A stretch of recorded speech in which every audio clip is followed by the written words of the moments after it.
Kaip sunku, dieve, kaip sunku vienai auginti sūnų, kurį tau pagimdė Anyta. Subtilus. Vat atkakli mergina, kaip elgėsi. Ji prieina prie nepažįstamo vyruko ir sako: labas, aš nežinau, koks tavo vardas, mano tai Rasa. Reiškia taip, ar tu tiki meilę iš pirmo žvilgsnio, ar man praeit pro tave dar kartą? Dukrelė, kodėl nenori tikėti už dariuko, ką tekėt, gražus dariukas, imgi, geras vyras. Mam, ne, jisai ryžas. Dieve, koks skirtumas, su tavim per metus pražils, Dar vienas anekdotas apie bejėgiškiausią vyro būseną. Kas tai yra? Tai pasirodo yra prieš kalėdinis laikotarpis.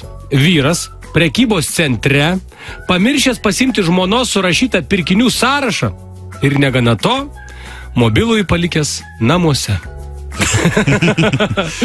Tai yra bejėgiškiausia būklė.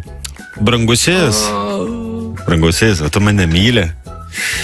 Aš pati numeluoju, kuo tu vėl pradedi rytą nuo skandalų, Žodžiu, prieš kalėdas vyksta tikybos pamoka.